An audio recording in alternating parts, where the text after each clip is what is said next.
Good morning student.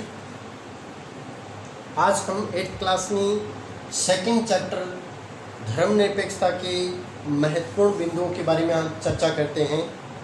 सबसे पहले बात करते हैं धर्मनिरपेक्षता की। धर्मनिरपेक्षता यानी कोई भी समाज राज्य का संगठन हो, उसमें सामाजिक जो व्यवस्था होती है उसको धर्म का आधार न बनाना। तो धर्मनिरपेक्षता का जो अर्थ है वो क्या है?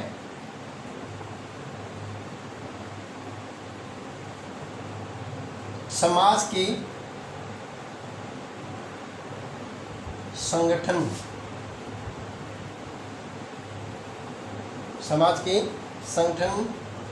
में धर्म को आधार न बनाना तो क्या कहलाता है? धर्मनिरपेक्षता कहलाता है। धर्मनिरपेक्षता एक ऐसा विश्वास है जो किसी भी समाज के अंतर्गत संगठन को धर्म के अंदर शामिल नहीं किया जा सकता, किसी भी धर्म को समाज के व्यवस्थित रूप में शामिल नहीं करते। धर्म जो है किसी भी राज्य या देश जिसमें आधिकारिक रूप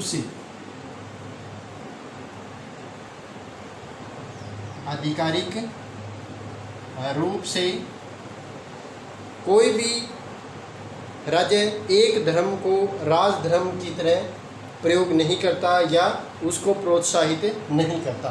तो आधिकारिक रूप से किसी एक धर्म को न मानना, किसी एक धर्म को न मानना, क्योंकि समाज जो होता है वो विभिन्न संप्रदायों के जो लोग हैं वो रहते हैं समाज के अंदर।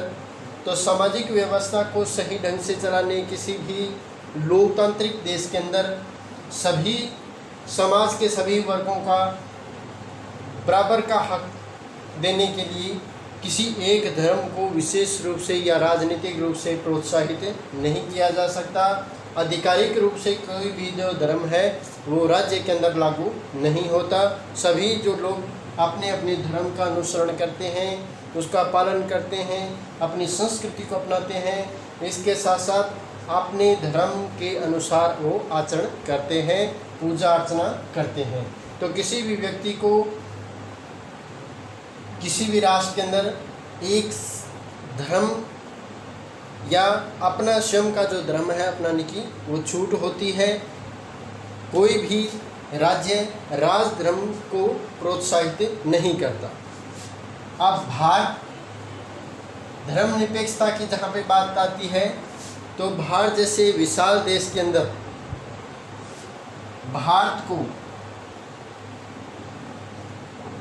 धर्मनिरपेक्ष राज्य माना गया है।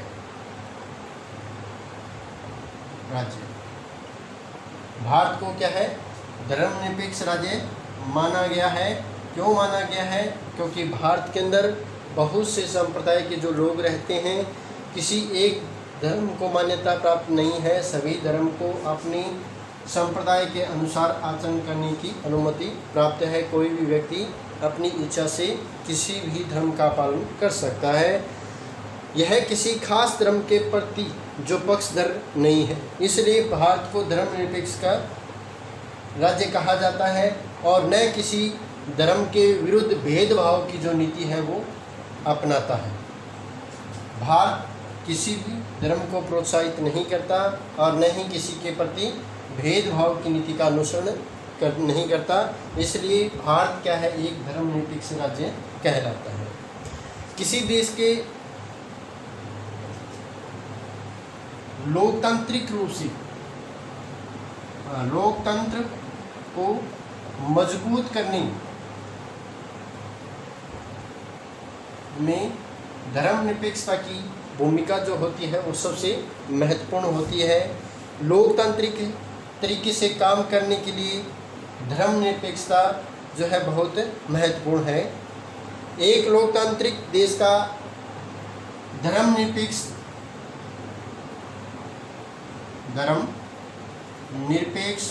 होना बहुत ही जरूरी होता है।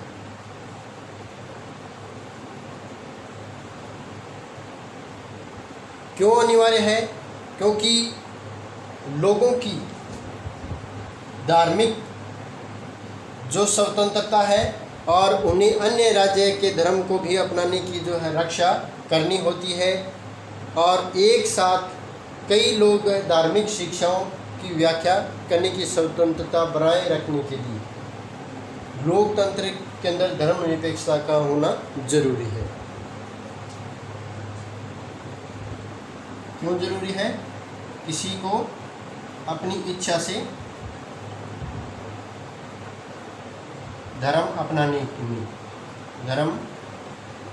की स्वतंत्रता होती है, और कोई भी राज्य लोगों को धार्मिक शिक्षाओं,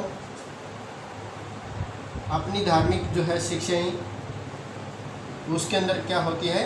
स्वतंत्रता होती है। तो इस प्रकार कोई भी जो लोकतांत्रिक देश है उसके अंदर धर्मनिरपेक्ष होना बहुत ही जरूरी होता है।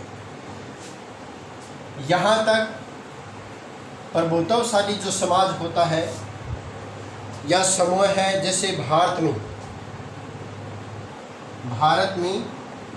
प्रभुत्वशाली और सबसे ज़्यादा जैसे हिंदू धर्म को मानने वाले जो लोग हैं वो काफ़ी है। तो हिंदू धर्म अपने ही समुदाय के सदस्यों द्वारा बहुत ही प्रतिरोध का सामना जो है करना पड़ता है। भारत में सामाजिक बुराइयों को रोकने के लिए राज्य धर्म के अंदर हस्तक्षेप नहीं कर सकता। क्या है? हस्तक्षेप नहीं करता।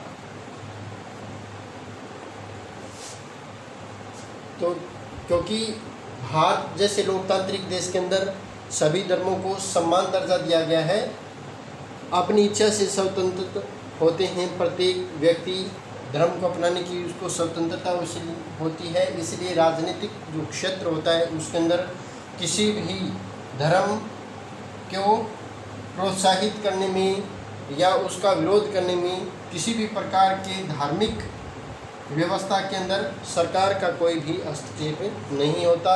यहाँ पे हिंदू धर्म जो है वो क्या है? बहुसंख्यक है। बहुत ज़्यादा मात्रा में मानने वाले जो लोग हैं वो हिंदू धर्म के हैं, लेकिन फिर भी दूसरे धर्मों के जो लोग हैं उनको जो संविधान से अधिकार जो दिए गए हैं उनकी रक्षा के लिए, लोकतंत्र की रक्षा के लिए, समाज में सामाजिक व्यवस्था को बनाए रखने और सांप्रदायिकता को रोकने के लिए भारत में प्रभुत्वशाली हिंदू धर्म के होते हुए भी किसी भी धर्म के बीच में हस्तक्षेप जो है सरकार के द्वारा नहीं होता। हमारा जो संविधान है, हमारा संविधान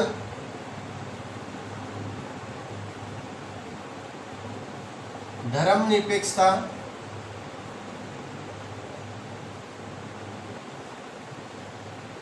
के आधार पर लोगों के मौलिक अधिकारों की गारंटी देता है। संविधान जो है धर्मनिरपेक्षता के आधार पर किसकी गारंटी देता है? मौलिक अधिकारों की गारंटी देता है। भारतीय संविधान के अंदर जो व्यक्ति को मौलिक अधिकार जो दिए गए हैं उसकी धर्मनिरपेक्षता के आधार पर हमारा जो संविधान है वो उसकी गारंटी देता है, उसकी रक्षा करने का वचन देता है। हमारे समाज, देश और विश्व भर में धर्म के आधार पर भेदभाव के बहुत से उदाहरण जो है देखने को हमें मिलते हैं। एक धार्मिक संप्रदाय का दूसरे धार्मिक संप्रदाय को प्रताड़ित किया जाता है, उसका विरोध किया जाता है, उसके खिलाफ भेदभाव की जो नीति अपनाई जाती है। समय समय पर बहुत से देश में बहुत सी जो है भीषण सांप्रदायिक दंगे भी काफ़ी देखने को मिलते हैं। सांप्रदायिक दंगे, अब सांप्रदायिक दंगे क्या होते हैं? जो संप्रदाय के आधार पर होते हैं। एक धर्म के लोगों के द्वारा दूसरे धर्म के लोगों पर बलपूर्वक अपना बल प्रयोग करना या नीचा दिखाना या तुच्छ टिप्पणियां जो है करना, जिससे आपसी प्रतिद्वंद्विता जो है या प्रतिरोध जो है वो काफ़ी बढ़ जाता है और वो एक हिंसा का रूप ले लेती है, तो उसको क्या बोलते हैं, सांप्रदायिकता कहा जाता है। जैसा उदाहरण के तौर पर 1947 1947 और 48 के अंदर भारत और पाकिस्तान के अंदर पाक के अंदर सांप्रदायिक, जब भारत की स्वतंत्रता हुई थी, स्वतंत्र जब हुआ था उस समय 1947 और 48 में भारत पाक के अंदर सांप्रदायिक जो दंगे हैं उसमें प्रमुख रूप से भागलपुर के सांप्रदायिक,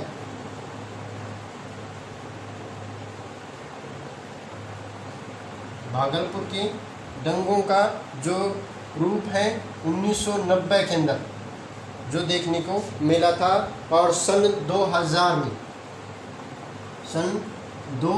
के अंदर गुजरात में भी जो है काफ़ी सांप्रदायिक दंगे जो भड़के थे, जिससे हज़ारों लोगों की मौत हो गई थी। तो अंतर्राष्ट्रीय जो सत्र पर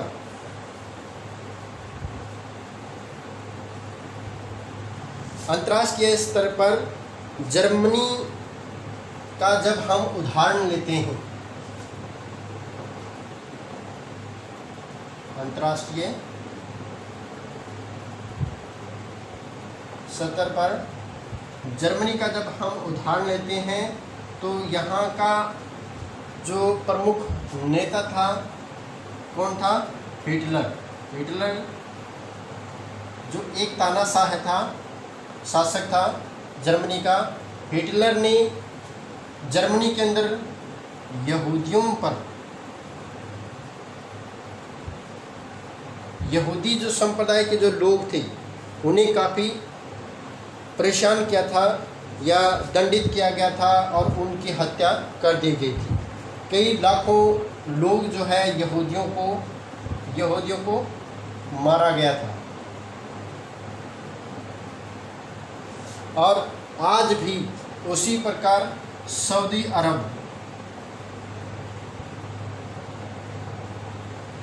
अरब में जो गैर मुसलमान लोग हैं,